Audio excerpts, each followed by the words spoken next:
Hello friends, ಸಾಮಾನ್ಯವಾಗಿ Samsung mobile hang on logo, auto restart, charging symbol ಬಂದು stuck ಆಗುತ್ತೆ.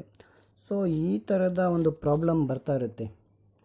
So ಈ ಥರ ಪ್ರಾಬ್ಲಮ್ ಬಂದಾಗ ಮದರ್ ಬೋರ್ಡ್ಗೆ ಸ್ವಲ್ಪ ಲೈಟಾಗಿ ಬ್ಲೋರಲ್ಲಿ ಹೀಟ್ ಕೊಟ್ಟಾಗ ಆನ್ ಆಗುತ್ತೆ. 1 or 2 ಡೇಸ್ ವರ್ಕ್ ಆಗುತ್ತೆ, ಮತ್ತು ಸೇಮ್ ಪ್ರಾಬ್ಲಮ್ ಆಗುತ್ತೆ. ಹಾಗೆ ನೋಡಿದ್ರೆ ಇದು ಸಾಫ್ಟ್ವೇರ್ ಇಶ್ಯೂ ಇರುತ್ತಾ ಅಂತ ಫ್ಲ್ಯಾಶ್ ಮಾಡಿದ್ರೂ ಸಹ ಇದು ಪ್ರಾಬ್ಲಮ್ ಸಾಲ್ವ್ ಆಗಿಲ್ಲ. ಸೊ ಇದು ಪ್ರಾಬ್ಲಮ್ ಏನು ಅಂತ ನಿಮಗೆ ಸ್ಟೆಪ್ ಬೈ ಸ್ಟೆಪ್ ಹೇಳ್ಕೊಡ್ತೀನಿ. ಸ್ಯಾಮ್ಸಂಗ್ ಸಮ್ ಮಾಡಲಲ್ಲಿ CPU ಇಶ್ಯೂ, ಕೆಲವೊಂದು CPU ಯಾವುದಿರುತ್ತೆ ಮೊಬೈಲಲ್ಲಿ ಆ ಥರ ಪ್ರಾಬ್ಲಮ್ ಬರುತ್ತೆ. ಸೊ ಈ ಪ್ರಾಬ್ಲಮ್ನ ಯಾವ ಥರ ಸಾಲ್ವ್ ಮಾಡಬೇಕು ಅಂತ ನಿಮಗೆ ಸ್ಟೆಪ್ ಬೈ ಸ್ಟೆಪ್ ಹೇಳ್ಕೊಡ್ತೀನಿ ಸ್ನೇಹಿತರೆ. ಸ್ಯಾಮ್ಸಂಗ್ ಡ್ಯುಯಲ್ ಡೆಕ್ಕರ್ ಬಗ್ಗೆ, CPU ರ್ಯಾಮ್ ರೀಬಲ್ ಮಾಡೋದ್ರ ಬಗ್ಗೆ ಫುಲ್ ಡೀಟೇಲ್ಸ್ ಕೊಡ್ತೀನಿ. ಫುಲ್ ಸ್ಟೆಪ್ ಬೈ ಸ್ಟೆಪ್ ಆಗಿ ಹೇಳ್ತೀನಿ. CPU ಆ್ಯಂಡ್ ರ್ಯಾಮ್ ಯಾವ ಥರ ಚೆಕ್ ಮಾಡಬೇಕು, ಸ್ಟೆಪ್ ಬೈ ಸ್ಟೆಪ್ ಯಾವ ಥರ ಸ್ಟೆಪ್ ಮಾಡಬೇಕು ಅಂದರೆ, ಫಸ್ಟ್ ಹ್ಯಾಂಗ್ ಆನ್ ಲೋಗೋ ಅಥವಾ ಚಾರ್ಜಿಂಗ್ ಸಿಂಬಲ್ ಸ್ಟಕ್ ಆಗಿ ಈ ಥರ ಏನಾದರೂ ಪ್ರಾಬ್ಲಮ್ ಆದರೆ CPU ಆ್ಯಂಡ್ ರ್ಯಾಮ್ ಇಶ್ಯೂ ಅಂತ ಕನ್ಫರ್ಮ್ ಮಾಡ್ಕೊಳ್ಳಿ. ಸೊ ಯಾವ ಥರ ಐಡೆಂಟಿಫೈ ಮಾಡಬೇಕಂತ ಡೀಟೇಲಾಗಿ ಹೇಳ್ತೀನಿ. ಸೊ ಈ ಥರ ವೀಡಿಯೋಗಳು ಹೆಚ್ಚಾಗಿ ಯೂಟ್ಯೂಬಲ್ಲಿ ಸಿಗ್ತವೆ. ಸೊ ಅವೆಲ್ಲ ಹಿಂದಿಯಲ್ಲಿ ಇರುತ್ತೆ, ಸೊ ಕನ್ನಡದಲ್ಲಿ ಇರೋಲ್ಲ. ಸೊ ವಿಡಿಯೋ ಸ್ಕಿಪ್ ಮಾಡದೆ ಕೊನೆವರೆಗೂ ನೋಡಿ. ನನ್ನ ಹತ್ರ ಪ್ರೆಸೆಂಟು M21 ಇದೆ, ನೋಡ್ತಾ ಇದ್ದೀರಲ್ಲ, ಕಾಣಿಸ್ತಾ ಇದೆ M21. ಈ ವಿಡಿಯೋ ಕೇವಲ M21 ಮಾತ್ರ ಅಲ್ಲ, Samsung M21, M31, M30, A50, A50s some models ಇದ್ದಾವೆ. ಸೇಮ್ ಪ್ರೋಸೆಸ್ನ ಫಾಲೋ ಆದರೆ ಸಾಕು. ಸೊ ನನ್ನ ಹತ್ರ ಈಗ M20 ಪ್ರೆಸೆಂಟ್ ಆಗಿರೋದು ಕಸ್ಟಮರ್ದು. ಇಲ್ಲಿ ಲೈವ್ ರಿಪೇರ್ ಮಾಡಿ ಸಕ್ಸಸ್ ಮಾಡಿ ಅವ್ರಿಗೆ ತೋರಿಸ್ಬೇಕು. ಸೊ ಇದು ಪ್ರಾಬ್ಲಮ್ ಏನು ಅಂದರೆ, ಆಟೋ ರೀಸ್ಟಾರ್ಟ್ ಆನ್ ಆಗುತ್ತೆ, ಸ್ಕ್ರೀನ್ ಬರುತ್ತೆ, ಸ್ವಲ್ಪ ಹೊತ್ತು ವರ್ಕ್ ಆಗಿ ಆಮೇಲೆ ಆಟೋಮೆಟಿಕ್ ಅದೇ ರೀಸ್ಟಾರ್ಟ್ ವಿತಿನ್ ಮಿನಿಟ್ಸಲ್ಲಿ, ನಾವೇನು ಟಚ್ ಮಾಡದಿದ್ದರೂ ಸಹ ಅದೇ ರೀಸ್ಟಾರ್ಟ್ ಆಗುತ್ತೆ. ಸೊ ಇದು ಆಟೋ ರೀಸ್ಟಾರ್ಟ್ ಪ್ರಾಬ್ಲಮ್ ಅಂತ ಗೊತ್ತಾಗಿದೆ. ಈಗ ಈ ಮೊಬೈಲನ್ನು ಸಕ್ಸಸ್ಫುಲ್ ಮಾಡಿ ರಿಪೇರ್ ಮಾಡಿ ಕಸ್ಟಮರ್ಗೆ ಕೊಟ್ಬಿಟ್ಟಿದ್ದೀನಿ. ಆದರೆ ಇದು ವಿಡಿಯೋ ರೆಕಾರ್ಡ್ ಮಾಡೋಕ್ಕಾಗಿಲ್ಲ, ಯಾಕೆಂದರೆ ಇದು ನನ್ನ ಹತ್ರ ಮೈಕ್ರೋಸ್ಕೋಪ್ ಕ್ಯಾಮರಾ ಇಲ್ಲ. ಸೊ ಅದಕ್ಕೆ ನಾನು ಫೋಟೋಸ್ ತೊಗೊಂಡಿದ್ದೀನಿ. ಇದ್ರ ಬಗ್ಗೆ ಕಂಪ್ಲೀಟಾಗಿ ಸ್ಟೆಪ್ ಬೈ ಸ್ಟೆಪ್ ಎಕ್ಸ್ಪ್ಲೇನ್ ಮಾಡ್ತೀನಿ. ಕಂಪ್ಲೀಟಾಗಿ ಓಪನ್ ಮಾಡಿ CPU ಹಾಗೂ ರ್ಯಾಮ್ ಮೇಲೆ ಒಂದು ಶೀಲ್ಡ್ ಬರುತ್ತಲ್ವ, ಫುಲ್ಲೆಲ್ಲ ಓಪನ್ ಮಾಡಿದ್ಮೇಲೆ ಶೀಲ್ಡ್ ಇರುತ್ತೆ. CPU ಮತ್ತು ಮೇಲ್ಗಡೆ ಒಂದು ಶೀಲ್ಡ್ ಇರುತ್ತೆ. ಆ ಶೀಲ್ಡ್ನ ನಿಧಾನಕ್ಕೆ ಕಟ್ ಮಾಡಬೇಕು. ನೋಡ್ತಾ ಇದೆಯಲ್ಲ, ನೀಟಾಗಿ ಕಟ್ ಆಗಬೇಕು. ಬ್ಲೋಯರಲ್ಲಾಗಲಿ ಕಟರಲ್ಲಾಗಲಿ ನೀಟಾಗಿ ಕಟ್ ಮಾಡಬೇಕು. ಕಟ್ ಮಾಡಬೇಕಾದ್ರೆ ಹುಷಾರಾಗಿ ಕಟ್ ಮಾಡಬೇಕು, ಡೆಡ್ ಆಗೋ ಚಾನ್ಸಸ್ ಇರುತ್ತೆ. ನೆಕ್ಸ್ಟು ರ್ಯಾಮು ಅಥವಾ CPU ಶಾರ್ಟ್ ಏನಾದರೂ ಇದೆಯಾ ಅಂತ ಚೆಕ್ ಮಾಡಬೇಕು. ಸೊ ಈಗ ಇಲ್ಲಿ ಕಾಣಿಸ್ತಾ ಇದೆ, ಈ 2 ಪಾಯಿಂಟ್ನ ನಾವು ಬಜಾರ್ ಮೋಡಲ್ಲಿ ಇಟ್ಕೊಂಡು ಚೆಕ್ ಮಾಡಬೇಕು. ಒಂದು ವೇಳೆ ಬೀಪ್ ಬಂದರೆ ಪಕ್ಕ ಶಾರ್ಟ್ ಇದೆ ಅಂತ. ಬೀಪ್ ಬಂದಿಲ್ಲ ಅಂದರೆ ಆದರೂ ಕೂಡ ಹ್ಯಾಂಗ್ ಆನ್ ಲೋಗೋ ಹೇಗೆ ಬರುತ್ತೆ, ಶಾರ್ಟ್ ಇಲ್ಲ ಏನಿಲ್ಲ. ಸೊ ಹೇಗೆ ಬರುತ್ತೆ ಅಂದರೆ, ಹಾಗೂ ರ್ಯಾಮ್ನ ಕೆಳಗಡೆ ಅಂದರೆ ಸೆಂಟ್ರಲ್ಲಿ CPU ಕೆಳಗೆ ಮತ್ತು ರ್ಯಾಮ್ನ ಕೆಳಗಡೆ ಒಂದು ಬಾಲ್ಸ್ ಇರುತ್ತಲ್ಲ, ಆ ಬಾಲ್ಸ್ ಏನಾದರೂ LC ಆಗಿ ಈ ಥರ ಪ್ರಾಬ್ಲಮ್ ಬಂದಿದೆಯಾ ಅಂತ ನಾವು ಐಡೆಂಟಿಫೈ ಮಾಡ್ಕೋಬೇಕು. ಅದು ಹೇಗೆ ಚೆಕ್ ಮಾಡ್ಕೋಬೇಕು ಅಂತಂದರೆ,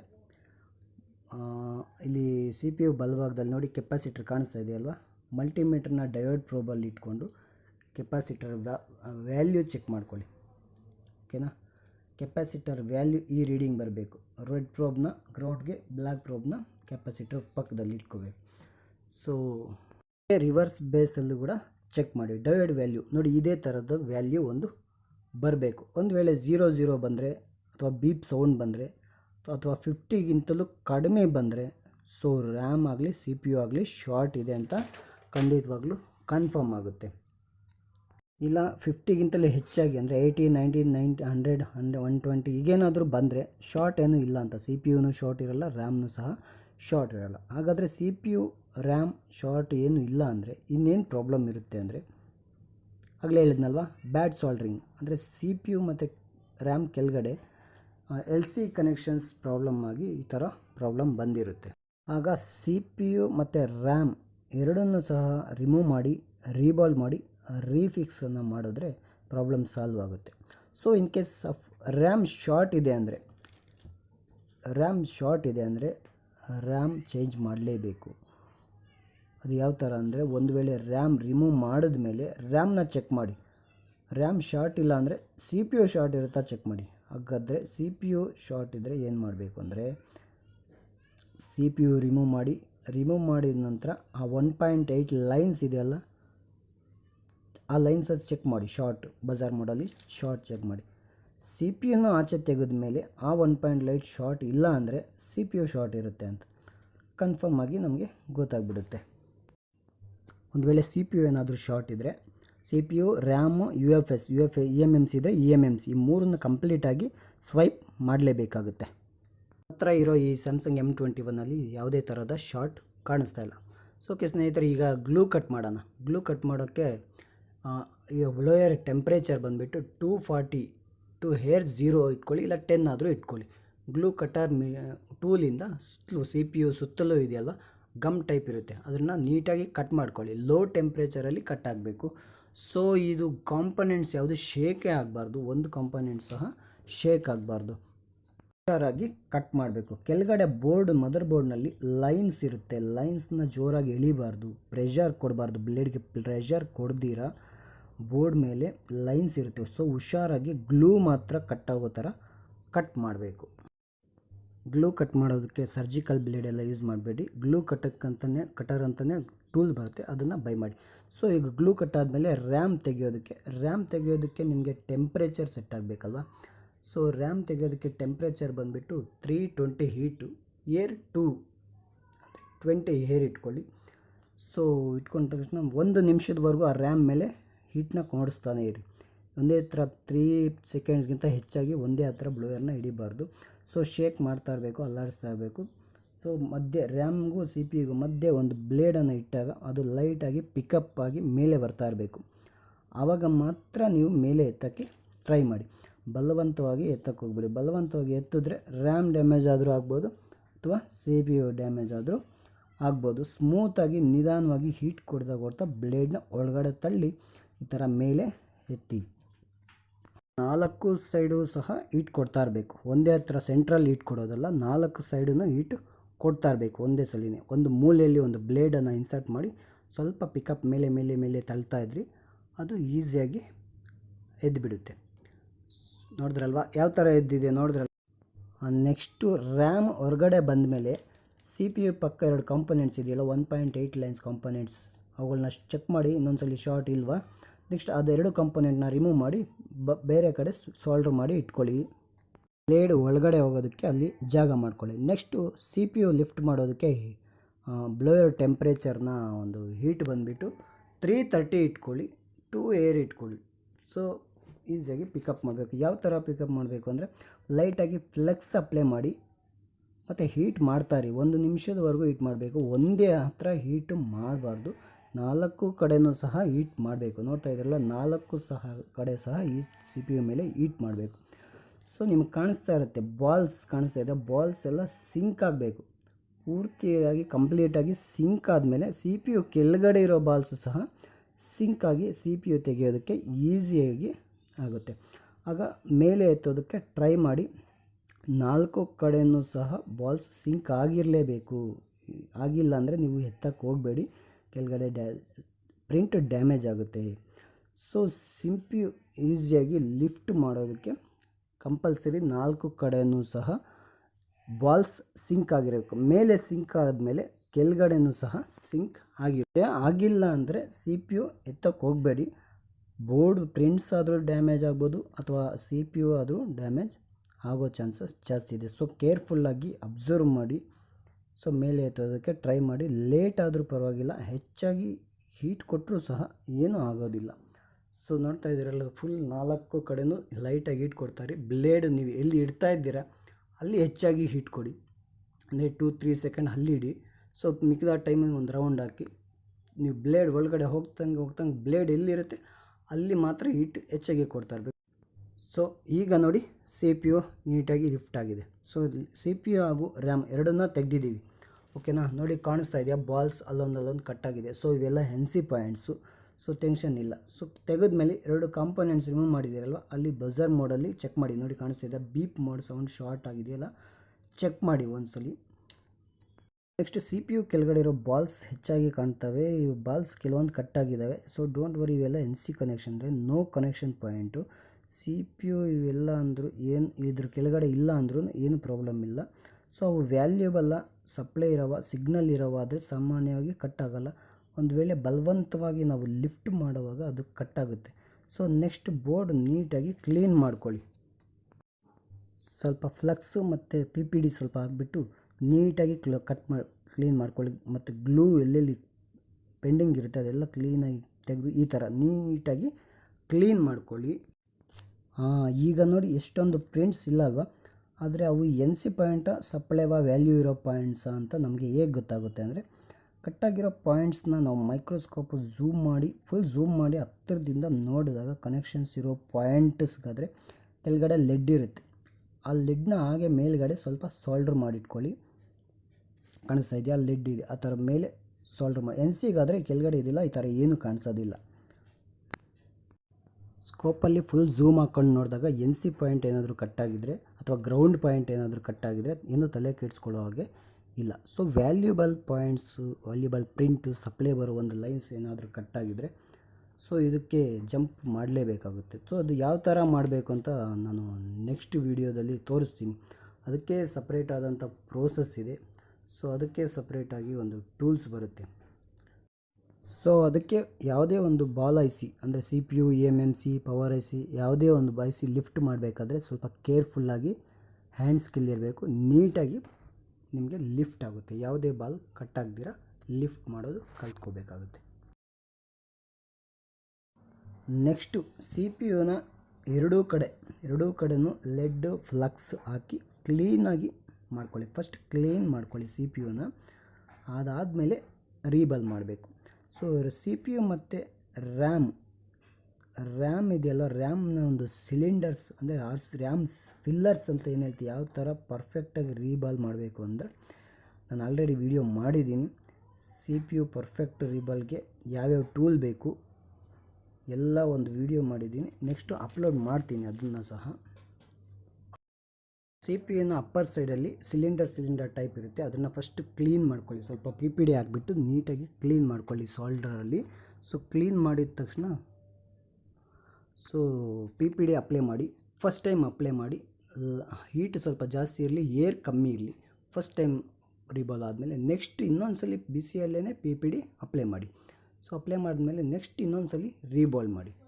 ಸೊ ಈ ಥರ ಪರ್ಫೆಕ್ಟಾಗಿ ರೀಬಾಲ್ ಕಾಣಿಸುತ್ತೆ. ಸೊ ಯಾವುದೇ ಕಾರಣಕ್ಕೂ ಅಪ್ ಆ್ಯಂಡ್ ಡೌನ್ ಬರಲೇಬಾರ್ದು. ನೆಕ್ಸ್ಟ್ ಬಂದುಬಿಟ್ಟು ಸಿ ಪಿ ಯು ಸೈಡು ಸಹ ಸೇಮ್ ಪ್ರೋಸೆಸ್ ಫಾಲೋ ಆಗಬೇಕು. So universal stencil easily follow up ಆಗ್ಬೋದು. ಯಾವುದೇ ಇದಕ್ಕೆ ಸಪ್ರೇಟ್ ಆದ ಸ್ಟೆನ್ಸಿಲ್ ಏನು ಅವಶ್ಯಕತೆ ಇಲ್ಲ. ಸೊ ಸಿ ಪಿ ಯು ರೀಬಾಲ್ ಮಾಡೋದು ಸ್ವಲ್ಪ ಕಷ್ಟ ಆಗುತ್ತೆ. ಅದಕ್ಕೆ ಸ್ವಲ್ಪ ಸಪೋರ್ಟ್ಗೆ ಏನಾದರೂ ಕೆಳಗಡೆ ಟೇಪ್ ಹತ್ತೋದಕ್ಕೆ ಹಾಕ್ಕೊಳ್ಳಿ. ಅದರ ಮೇಲೆ ಸಿ ಪಿ ಯು ಇಡಿ, ಅದ್ರ ಮೇಲೆ ಸ್ಟೆನ್ಸಿಲ್ ಇಡಿ. ಸೊ ಈಸಿಯಾಗಿ dry P P D, wet P P D ಬೇಡ, dry P P D dry ಮಾಡಿಬಿಟ್ಟು ಅದ್ರ ಮೇಲೆ ಅಪ್ಲೈ ಮಾಡಿ ನೀಟಾಗಿ ವಾಶ್ ಮಾಡಿ. ನೆಕ್ಸ್ಟು ಹೀಟ್ ಮಾಡಿ. ನೋಡಿ ಈ ಥರ ಹೀಟ್ ಮಾಡಿದಾಗ ಸೊ ನಿಮಗೆ ಪ್ರಾಪರಾಗಿ ಬಾಲ್ಸ್ ಕಾಣಿಸುತ್ತೆ. ಸೊ ರಿಮೂವ್ ಮಾಡಿದ್ಮೇಲೆ ಇನ್ನೊಂದ್ಸಲಿ ಫ್ಲಕ್ಸ್ ಆಗಿಬಿಟ್ಟು ಲೈಟಾಗಿ ಹೀಟ್ ಮಾಡಿದೆ. ಸೊ ಬಾಲ್ಸ್ ಕ್ಲೀನಾಗಿ ಆ್ಯಕ್ಟಿವೇಟ್ ಆಗಿಬಿಡುತ್ತೆ.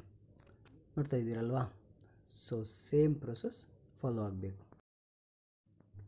ಸ್ಕೋಪಲ್ಲಿ ಫುಲ್ ಝೂಮ್ ಹಾಕ್ಕೊಂಡು ನೋಡಿ. ಬಾಲ್ಸ್ ಒಂದಕ್ಕೊಂದು ಟಚ್ ಆಗಿರಬಾರ್ದು ಅಥವಾ ಗ್ರೌಂಡ್ಗೆಲ್ಲೂ ಸಹ ಟಚ್ ಆಗಿರಬಾರ್ದು. ಫುಲ್ ಝೂಮ್ ಹಾಕ್ಕೊಂಡು ನೋಡಬೇಕು, ಓಕೆನಾ.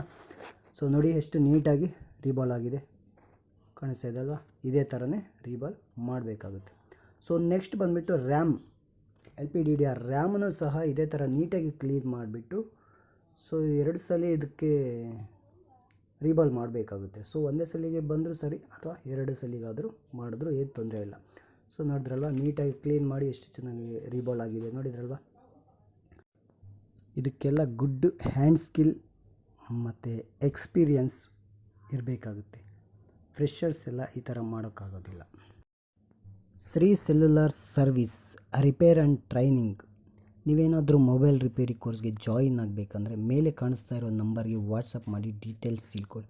ಇಲ್ಲಿ ಎಲ್ಲ ಕಡೆ ಇರೋಗೆ 40,000, 50,000, 80,000 ಎಲ್ಲ ಇರೋದಿಲ್ಲ. ಸೊ complete hardware and software, EMMC, replace, programming, fault finding, components knowledge, basic to advance level, chip level, master level, proper technician ಆಗಬೇಕು ಅಂದರೆ Shri cellular repair and training mobile ಕೋರ್ಸ್ಗೆ ಜಾಯಿನ್ ಆಗಿ ಸೊ ನೋಡ್ತಾ ಇದ್ದೀರಲ್ವಾ, RAM, C P U and upper side C P U full 3 ಕಡೆನೂ ನಾವು ರೀಬಾಲ್ ಮಾಡಿ, perfect ರೀಬಾಲ್ ಮಾಡಿ ತೋರಿಸ್ತಾ ಇದ್ದೀನಿ. ಓಕೆನಾ, ಈ ಥರ ರೀಬಾಲ್ ಮಾಡಬೇಕು. ಸೊ ಬೋರ್ಡಲ್ಲಿ ಇದೇನು ವೈಟ್ ಕಾಣಿಸ್ತಾ ಇದೆ ಅಂತೀರಾ, ಇದು ಲೈಟಾಗಿ ರೋಸಿನನ್ನು ಅಪ್ಲೈ ಮಾಡಬೇಕು. ಸಿ ಪಿ ಯು ಕರೆಕ್ಟಾಗಿ ಅಲೈನ್ಮೆಂಟ್ ಮಾಡಿ ಡೈರೆಕ್ಷನ್ ನೋಡಿಕೊಂಡು ಸಿ ಪಿ ಯು ಫಿಕ್ಸ್ ಮಾಡಬೇಕು. ಸಿ ಪಿ ಯು ಫಿಕ್ಸ್ ಆದಮೇಲೆ 1.8 ಲೈನ್ ಕೆಪಾಸಿಟರ್ ಏನಿದೆ ಅದು ಚೆಕ್ ಮಾಡ್ಕೋಬೇಕು. ಸಿ ಪಿ ಯು ಫಿಕ್ಸ್ ಮಾಡುವಾಗ ಏನಾದರೂ ಪಕ್ಕದಲ್ಲಿ ಬಾಲ್ಸ್ ಶಾರ್ಟ್ ಆಗಿದ್ದಾವ ಅಂತ ನಮಗೆ ಗೊತ್ತಾಗುತ್ತೆ, ಹೌದಲ್ವಾ? ಅದು 1.8ನಲ್ಲಿ ನಮಗೆ ಗೊತ್ತಾಗುತ್ತೆ. ಈಗ ಎಷ್ಟು ವ್ಯಾಲ್ಯೂ ಬರುತ್ತೆ ಅದಕ್ಕೆ, ಅದರ ವ್ಯಾಲ್ಯೂ ಬಂದುಬಿಟ್ಟು 300 to 350 ಬರಬೇಕು. ಓಕೆನಾ, ಅದು ಬೋರ್ಡ್ ಫುಲ್ ಕೂಲಾಗಿರಬೇಕು, ನಾಟ್ ಹೀಟಲ್ಲೇ. ನೀವು ಹೀಟ್ ಮಾಡಿಕೊಂಡು ತಕ್ಷಣ ಚೆಕ್ ಮಾಡೋಕ್ಕೆ ಹೋಗಬೇಡಿ, ಸ್ವಲ್ಪ 1-2 ಮಿನಿಟ್ಸು ಡ್ರೈ ಆದಮೇಲೆ ಚೆಕ್ ಮಾಡಿ. ಸೊ ಮಿನಿಮಮ್ 300 to 350 ಅಂದರೆ 300, 320, 330, 340, 350ವರೆಗೂ ಬರಬೇಕು. ಸಿ ಪಿ ಯು ಫಿಕ್ಸ್ ಮಾಡುವಾಗ ಶೇಕ್ ಆಗೋದು, ಒಳಗಡೆ ಕೆಳಗಡೆ ಬಾಲ್ಸ್ ಒಂದಕ್ಕೊಂದು ಟಚ್ ಆಗೋದು, ಆ ಥರದ್ದೇನೂ ಆಗಬಾರ್ದು. ಸೊ ಆ ಥರದ್ದಾದರೆ ನಮಗೆ ಇಲ್ಲಿ ವ್ಯಾಲ್ಯೂಯಲ್ಲಿ ವೇರಿಯೇಷನ್ ಗೊತ್ತಾಗುತ್ತೆ. ಸೊ ಅದಕ್ಕೆ ನಾವು ಸಿ ಪಿ ಯು ಫಿಕ್ಸ್ ಆದಮೇಲೆ ಇದು ವ್ಯಾಲ್ಯೂನ ಕಂಪಲ್ಸರಿ ಚೆಕ್ ಮಾಡಲೇಬೇಕಾಗುತ್ತೆ. ಓಕೆನಾ, ಇದರಲ್ಲಿ ಏನಾದರೂ ಶಾರ್ಟ್ ತೋರಿಸಿದ್ರೆ 50ಗಿಂತ ಕೆಳಗಡೆ ತೋರಿಸಿದ್ರೆ ಸೊ ಮತ್ತೆ ನೀವು ರೀಬಾಲ್ ಮಾಡಬೇಕಾಗುತ್ತೆ, ಮತ್ತೆ ಫಿಕ್ಸ್ ಮಾಡಬೇಕಾಗುತ್ತೆ. ಓಕೆ, ನೆಕ್ಸ್ಟ್ ಕಾಣಿಸ್ತಾ ಇದೆ ಇನ್ನೊಂದು ಚಿಕ್ಕ ಕಾಂಪೊನೆಂಟ್ಸು, ಅದರದ್ದು ವ್ಯಾಲ್ಯೂ ಬಂದುಬಿಟ್ಟು 100 to 150 ಇದರದ್ದು ವ್ಯಾಲ್ಯೂ ಬರಬೇಕು. ಓಕೆನಾ, ಇದು ಕೂಡ 0 ಬರಬಾರ್ದು, ಇದು ಕೂಡ ಶಾರ್ಟ್ ತೋರಿಸ್ಬಾರ್ದು.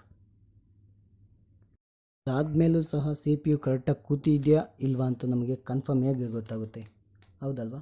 ಬನ್ನಿ ಹಾಗಾದರೆ ಡಿ ಸಿ ಮಿಷಿನ್ಗೆ ಮೊಬೈಲ್ನ ಕನೆಕ್ಟ್ ಮಾಡೋಣ. ಸೊ ಡಿ ಸಿ ಮಿಷಿನ್ಗೆ ಕನೆಕ್ಟ್ ಮಾಡಿದ ತಕ್ಷಣ ಪವರ್ ಬಟನ್ ಪ್ರೆಸ್ ಮಾಡಿದ ತಕ್ಷಣ ಇದು ಸ್ಟಕ್ ಆಗಬೇಕು, ಎಲ್ಲೋ ಒಂದು ರೀಡಿಂಗ್ ಬಂದು ಸ್ಟಕ್ ಆಗಬೇಕು. 120, 130, 140 ಈ ಥರ 150 ಒಳಗಡೆ ಬಂದುಬಿಟ್ಟು ಸ್ಟಕ್ ಆಗಬೇಕು. ಓಕೆನಾ, ಸ್ಟಕ್ ಆಗಬೇಕಷ್ಟೇ, 0 ಆಗಲೇಬಾರ್ದು. ಈಗ 150 ಬಂದು ಪವರ್ ಬಟನ್ ಬಿಟ್ಟ ಮೇಲೆ 0 ಆಗುತ್ತೆ, 0 ಆಗಬಾರ್ದು. ಇದರಲ್ಲಿ ಏನಾದರೂ ಸ್ಟಕ್ ಆಗದಿರ 0 ಬಂದುಬಿಟ್ರೆ ಪಕ್ಕ ಮತ್ತೆ ಸೆಕೆಂಡರಿ ಲೈನ್ ಅಂದರೆ ಸಿ ಪಿ ಯು ಕೆಳಗಡೆ ಶಾರ್ಟ್ ಇದೆ ಅಂತಲೇ ಕನ್ಫರ್ಮ್ ಆಗುತ್ತೆ. ಸೊ ಯಾವುದೇ ಕಾರಣಕ್ಕೂ 0 ಬರಬಾರ್ದು, ಈ ಥರ ಸ್ಟಕ್ ಆಗಬೇಕು. 130, 133, 134, 135 ಒಂದೆರಡು ಡಿಫ್ರೆನ್ಸ್ ಆದರೆ ಏನು ತೊಂದರೆ ಇಲ್ಲ. ನೋಡ್ತಾ ಇದ್ದೀರಲ್ಲ, ನಿಮಗೆ ಫೋಟೋದಲ್ಲಿ ಕಾಣಿಸ್ತಾ ಇದೆ, 120ಇಂದ 140 ಬಿಲೋ ಸ್ಟಕ್ ಆಗಬೇಕಷ್ಟೇ, 0 ಮಾತ್ರ ಯಾವುದೇ ಕಾರಣಕ್ಕೂ ಆಗಬಾರ್ದು. ಇದು ಕೂಡ ಹೀಟಲ್ಲಿ ಚೆಕ್ ಮಾಡಬಾರ್ದು, ಕೂಲಾಗಿ ಡ್ರೈ ಆದಮೇಲೆ ಚೆಕಿಂಗ್ ಮಾಡಬೇಕಾಗುತ್ತೆ. ಸೊ ಇದು ಸೆಕೆಂಡ್ ಸ್ಟೆಪ್ ಚೆಕಿಂಗ್ ಮಾಡೋದು. ಸಿ ಪಿ ಯು ಇನ್ಸರ್ಟ್ ಆದಮೇಲೆ ಎರಡನೇ ಸ್ಟೆಪ್. ಮೊದಲನೇ ಸ್ಟೆಪ್ಪು ಮಲ್ಟಿಮೀಟ್ರಲ್ಲಿ ಚೆಕ್ ಮಾಡ್ಕೋಬೇಕು.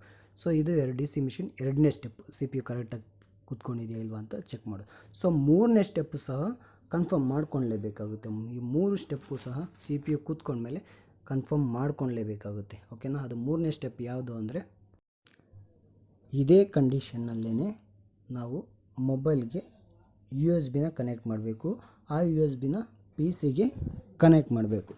ಪಿ ಸಿಯಲ್ಲಿ ಡಿವೈಸ್ ಮ್ಯಾನೇಜರ್ ಓಪನ್ ಮಾಡಿ ನೋಡಿದ್ರೆ U S B not recognise ಅಂತ ಬರುತ್ತೆ. ಸೊ ಕನೆಕ್ಟ್ ಆಗಿ 30 ಸೆಕೆಂಡ್ ವೆಯ್ಟ್ ಮಾಡಬೇಕಾಗುತ್ತೆ. ಸೊ ಇಮಿಡಿಯೇಟಲ್ಲಿ ತೋರಿಸಲ್ಲ, ಇದು 30 ಸೆಕೆಂಡ್ ರೀಡ್ ಆಗಿ ಆಮೇಲೆ ತೋರಿಸುತ್ತೆ U S B not recognise ಅಂತ ನಮಗೆ ಈಸಿಯಾಗಿ ತೋರಿಸ್ಬಿಡುತ್ತೆ.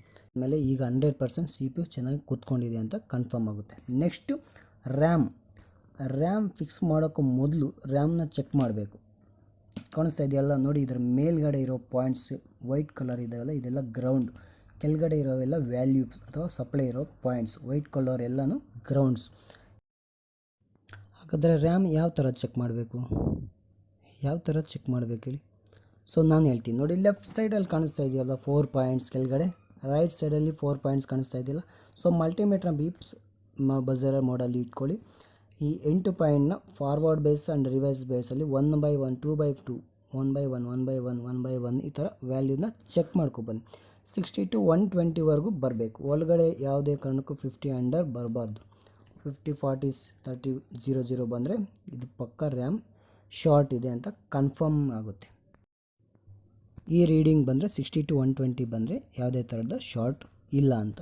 ಸೊ ಸ್ಯಾಮ್ಸಂಗ್ ರ್ಯಾಮ್ದು ಈ ಥರ ರೀಡಿಂಗ್, ಮೈಕ್ರಾನ್ಗೆ ಬೇರೆ reading, different RAM different reading ಬರುತ್ತೆ. ಸೊ ಸ್ವಲ್ಪ ಡಿಫ್ರೆಂಟ್ ಇದ್ದರೂ ಏನು ತೊಂದರೆ ಇಲ್ಲ. ಸೊ ಬಿಲೋ 50 ಅಂತೂ ಬರಲೇಬಾರ್ದು. ಸೊ ಬಿಲೋ 50 ಬಂದರೆ ಶಾರ್ಟ್ ಇದೆ ಅಂತ ಕನ್ಫರ್ಮ್ ಆಗಿ ಗೊತ್ತಾಗ್ಬಿಡುತ್ತೆ, ಹೌದಲ್ವಾ? ನಿಮಗೆ ಕನ್ಫ್ಯೂಸ್ ಆಗಿರ್ಬೋದು. ಸೊ ರ್ಯಾಮ್ ಚೆಕ್ ಮಾಡೋದು ಯಾವ ಥರ? ಸೊ ನಾನು ಹೇಳಿದ್ದು ನಿಮಗೆ ಅರ್ಥ ಆಗದೆ ಇರ್ಬೋದು. ಸೊ ಫೋಟೋ ನೋಡಿಸ್ತೀನಿ ನೋಡಿ, ಇದರಲ್ಲಿ ನೀಟಾಗಿ ಗೊತ್ತಾಗುತ್ತೆ. ಸ್ಯಾಮ್ಸಂಗ್ ರ್ಯಾಮ್ ನಾನು ಹೇಳಿರೋದು ಡಯೋಡ್ ಮಾಡಿ ಫಾರ್ವರ್ಡ್ ಬೇಸಲ್ಲಿ ಇಟ್ಕೊಳ್ಳಿ ಈ ಥರ, ಓಕೆನಾ? ಒಂದು ಗ್ರೌಂಡ್ ಪ್ರೋಬ್, ಒಂದು ಪ್ಲಸ್ ಪ್ರೋಬ್ ಇಟ್ಕೊಂಡ್ರೆ 60 to 100 ಬರಬೇಕು. Okay, this is good. ಇದು ಒಂದು ಶಾರ್ಟ್ ಇಲ್ಲ, ಏನೂ ಇಲ್ಲ ಇದರಲ್ಲಿ, ಓಕೆನಾ?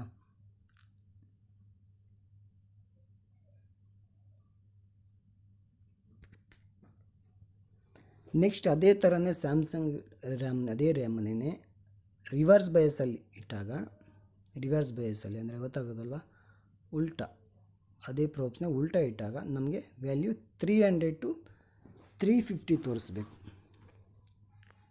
ಇದು ಕೂಡ ಗುಡ್ ಅಂತಲೇ ಹೇಳ್ಬೋದು, ಶಾರ್ಟ್ ಏನೂ ಇಲ್ಲ, ರ್ಯಾಮ್ ಓಕೆ ಇದೆ.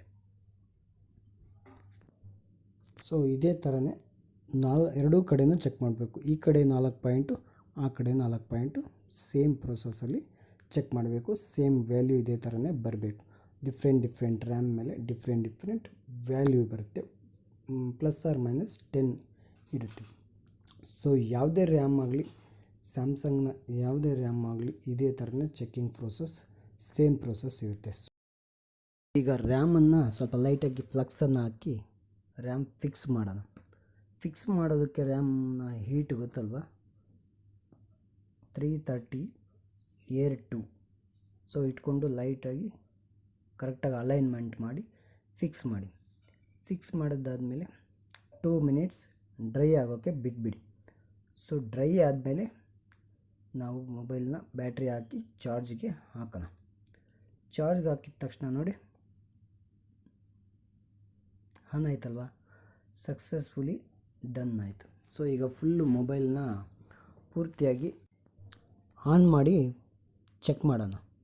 ಸೊ ನೀವು ಪರ್ಫೆಕ್ಟು ರೀಬಾಲಿಂಗು ಪರ್ಫೆಕ್ಟ್ ವೇಯಲ್ಲಿ ಮಾಡಿದ್ದೀರಾ ಅಂತಂದರೆ ಇದು ಖಂಡಿತವಾಗ್ಲೂ ಸಕ್ಸಸ್ ಆಗುತ್ತೆ.